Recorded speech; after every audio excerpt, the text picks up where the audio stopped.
And what are your thoughts on here in BC, not all grade levels have been mandated to be using masks.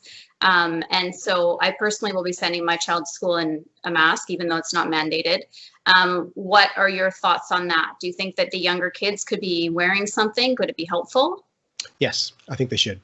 And the mandatoriness, mandate aspects of it are interesting. That's a political, sociological thing. And I understand you make something mandatory and the pushback will be rough. And so maybe the refusal or resistance to making it mandatory is based upon a measurement of sociological tolerance. I'm not sure. We have the same problem in Ottawa, by the way. There's a movement in City Hall to make mask wearing mandatory for young kids, and it was denied. It should be, and here's why it should be mandatory, or it should be done by everyone, whether it's mandatory or not. Because, as I mentioned, distancing is our best way to keep kids safe. If they cannot distance, then a barrier is our best way, and that barrier is the mask. Masks are good for outward mitigation. They're not great for inward mitigation. So my mask protects you, your mask protects me. And the reason for that is a mask slows down the distance that the droplets can travel. So like if I'm infected, I cannot infect you. So we need a lot of people to wear them, so that we probably have covered that one infectious child who would otherwise infect other people. Can kids wear it? Yeah, of course they can. Everybody knows your kid can do it.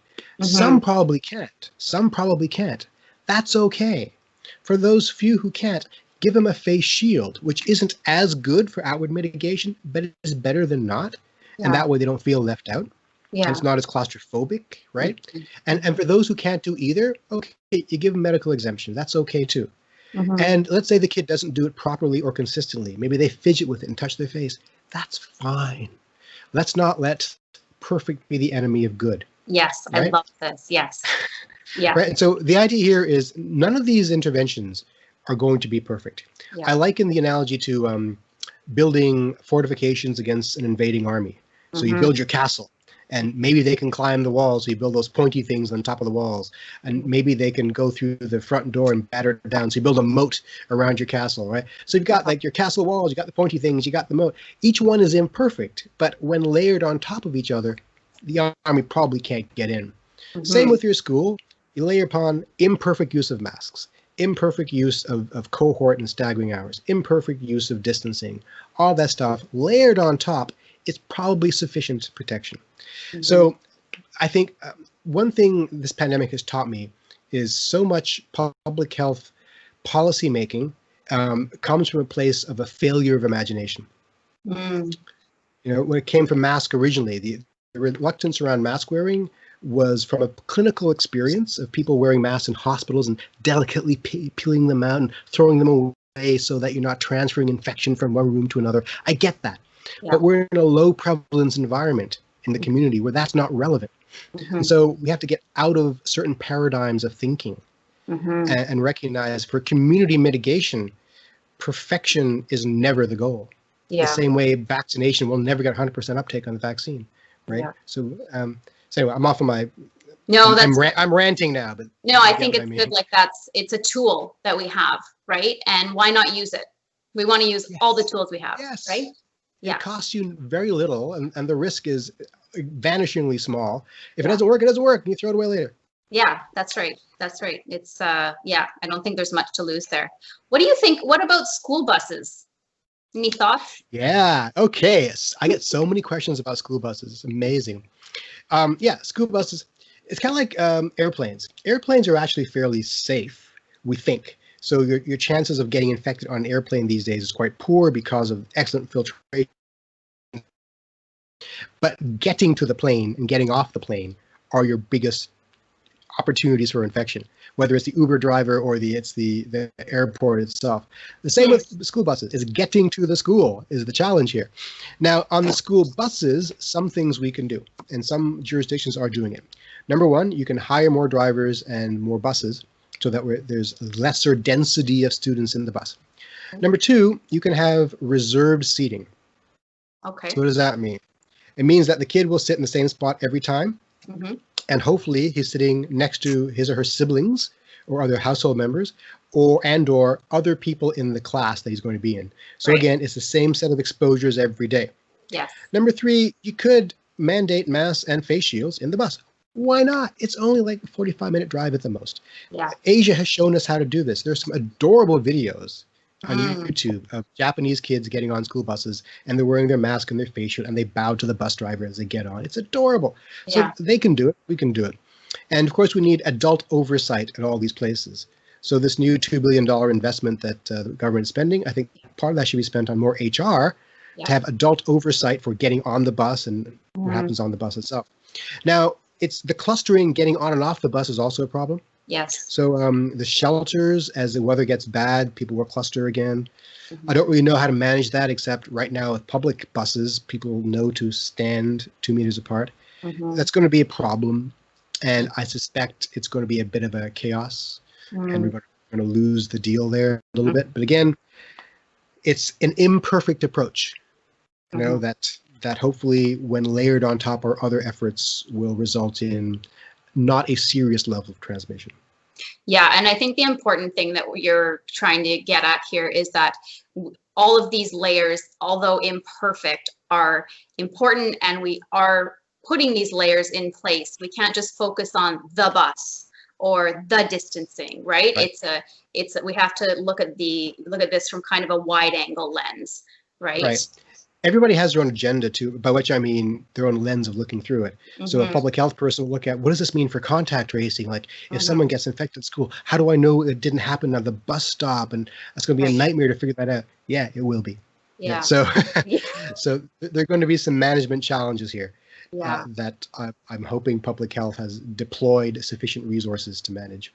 But all that being said, if community transmission is kept really low, then this is not as much of a concern, right? Exactly. So we, and I think that, I really want to drive that home to parents that, and even people that are not parents or have nothing to do with kids, it's up to us as a community to keep that transmission low. We protect our economy, we protect our families, our elderly, keep our schools open, right? We can't just focus on a little thing here. One of the amazing things about this pandemic, and by amazing, I don't mean great, I mean just amazing, is how much it has reminded us of the interconnectedness of us all. Yes. How everything that I do affects you, and you live on the other side of the country. Yeah. So if you don't have a kid and you don't work in a school, it's still incumbent upon you to do everything you can to avoid getting and spreading the infection so that the kid is safe in the school, so that the school stays open, so that his parent can go to work, so that the economy stays open, so that I can keep my job. So everything is so intimately related. It's been a lesson in quantum entanglement for the entire population. Writ large. I think it's very countercultural because in Canada, we tend to just think like, well, I'll do this and you do that. And as long as it doesn't affect me, that's fine. And now we have to live totally different from that, right? So, well, we're in a better position than the Americans are. They're really struggling with this interdependence thing. And for the most part, I'm quite proud of the way Canadians have responded. And I think we're going to do quite fine in the long run. Yeah. So, yeah, I think so too. And so would you say that should parents, now that they are opening their bubbles up, right? So we've been so focused on keeping our bubble really small. And now we're looking at cohorts of, say 60 other kids. And, plus maybe the kids are involved in an extracurricular activity or before and after school care. Like, should parents really be thinking through extracurricular activities, any other things that parents can do to kind of reduce their risk? Should that be something that they consider? It's a good question, and I'm reticent to give advice on this, but the way I feel about it is, again, if the community rate is low, your kid needs a life, and his life can't be on hold for the next 2 years or so. I would let my kid pursue his extracurricular activities, depending upon what that activity is and how much risk is associated with it.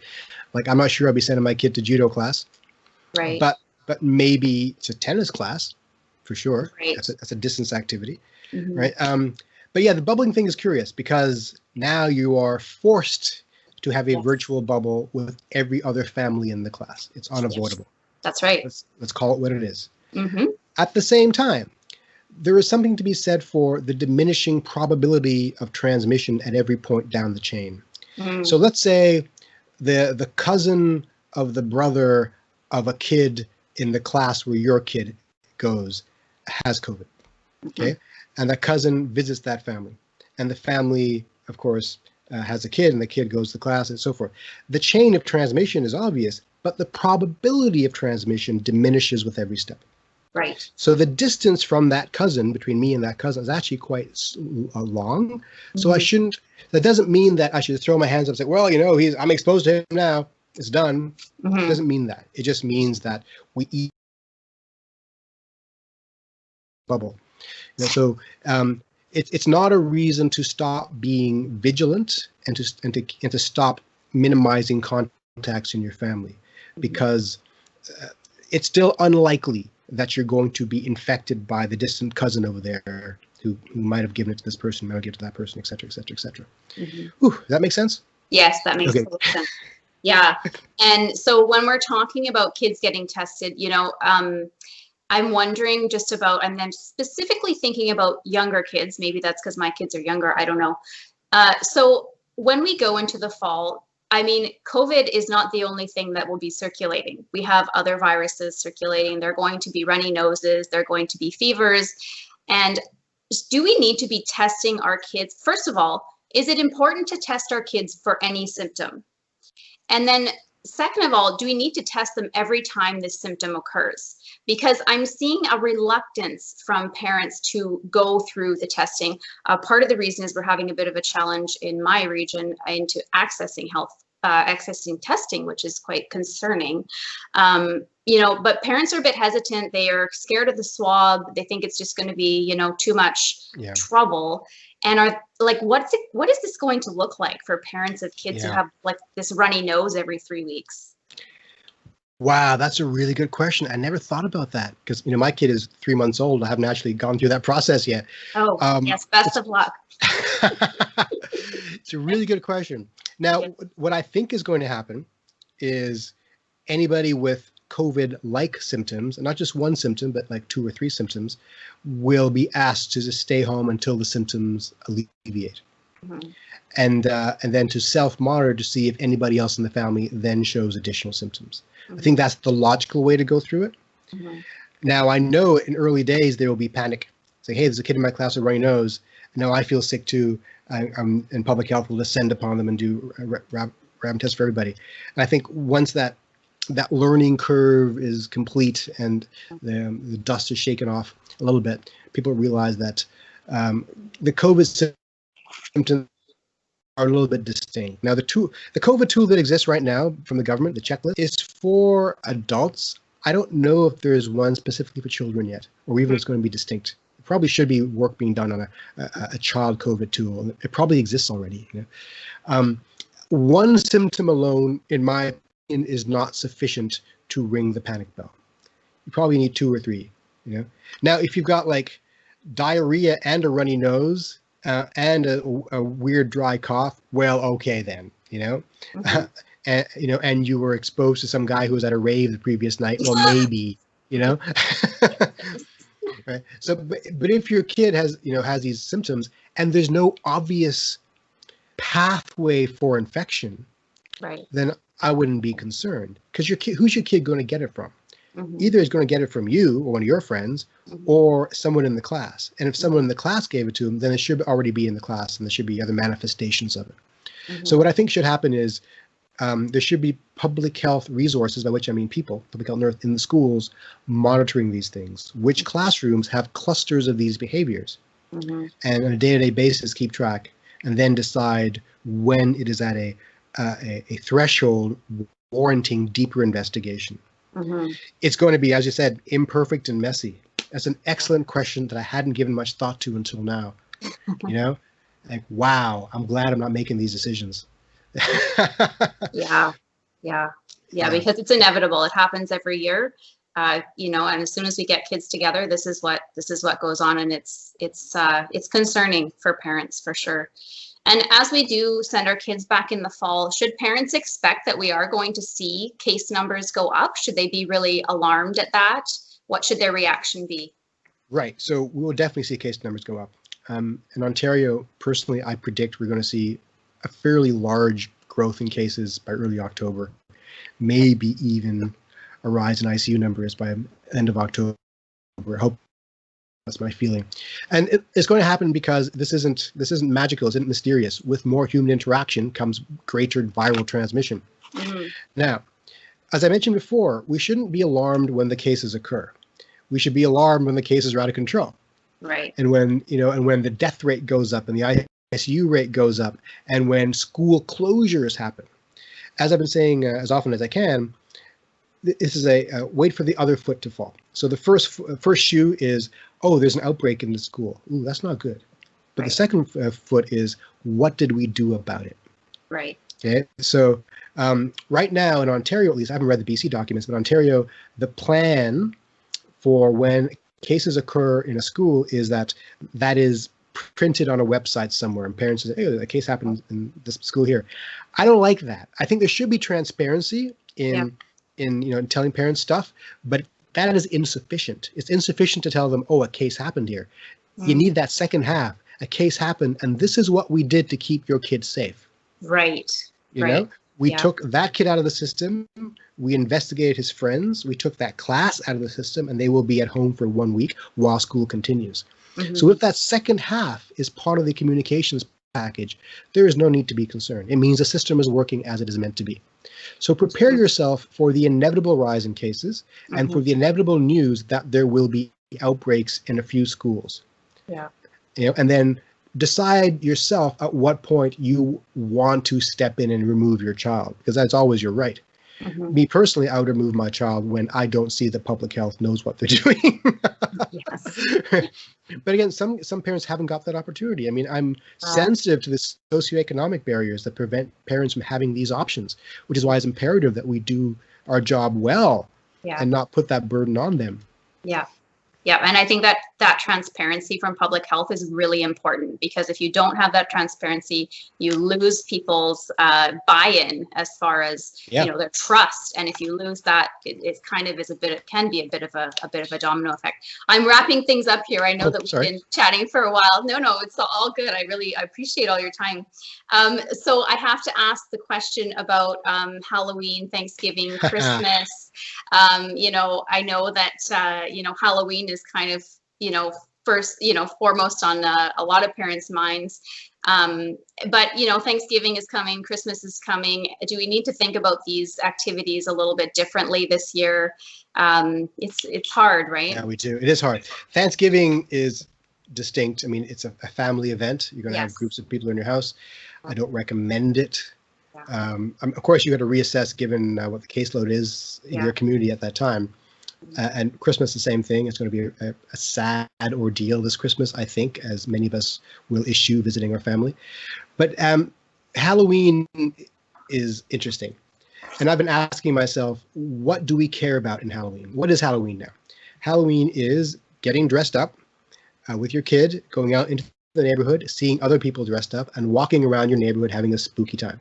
Yep. Now, increasingly, the going door to door and getting candy is less and less important, especially in times of safety when you don't want strangers feeding your child. Yeah.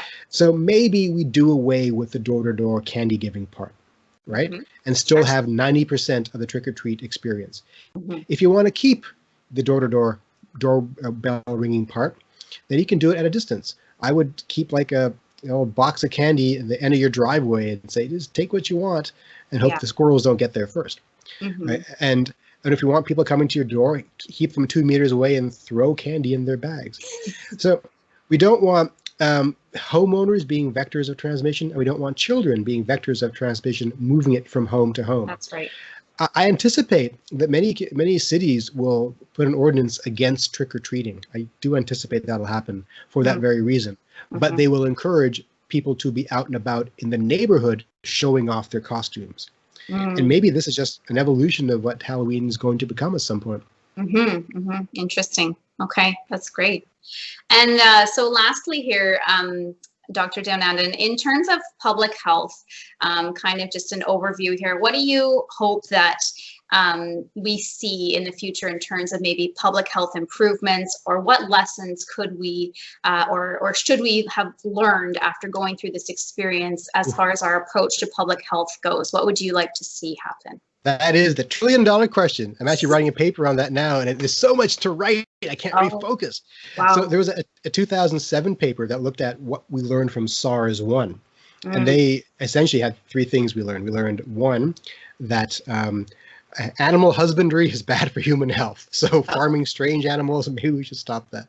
Okay. That's controversial. Sure. Number two is... what's number two again? Oh, number two is 19th century technologies work the best, meaning masks, hiding in your house, keeping away from people. Those things have always worked and always will work, which is why we do them now.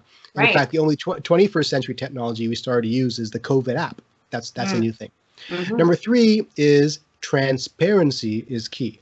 Yes. So even back in SARS-1, they struggled with this, with transparency. So when it comes to what have we learned about this pandemic, we've learned a lot. Some takeaways are surveillance.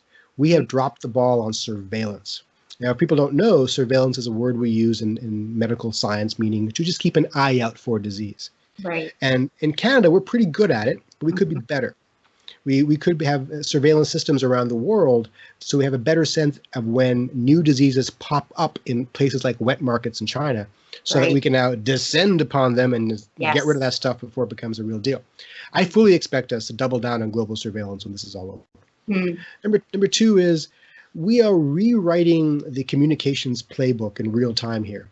So all the stuff we learned in the past about how to communicate public health, like through the smoking campaign, about, hey, here's a picture of a lung on a carton. Don't smoke, it'll kill you, whatever.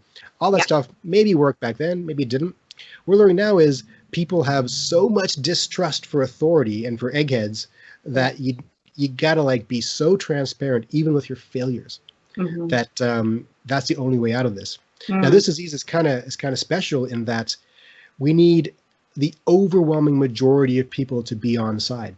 Yes. Right? And if like 5% of people aren't paying attention or don't care, they can trigger another wave. Huge. Whereas smoking, we've got like 20% of people don't care and they're going to smoke, and okay, fine, we can reach, no big deal. We can't tolerate this disease. So retasking messaging and communication is critical. What we've learned as well is that our poor investments in science education are paying bad dividends now. That's driving the misinformation pandemic, which is parallel to the viral pandemic. We're also learning, and this one is key, I think, is that our poor investments, our inability to address chronic disease has shortened the window or made smaller the window for expression of mortality of chronic disease in the wake of infectious disease. By that, I mean people who would have died 20 years from now in agony from diabetes and hypertension and obesity and things like that are now dying acutely because of this disease. And this underlines our need to invest in the determinants of health, of low-income people, of food deserts and things like that. Will we actually act on these lessons? I'm skeptical, but at least we know for sure that it really matters. Yeah. No, those are great thoughts. I totally agree. Well, I really appreciate your time today. Thank you so much for joining me. It was fun, and all the best to you. And I'm sure that all the parents and people that have watched today will feel much more informed and hopefully a little bit less anxious, a little bit more confident in what's going to happen in the coming weeks here. So thank you so much for your time, Dr. Deonandan. My pleasure. Thank you very much. Take care. Bye.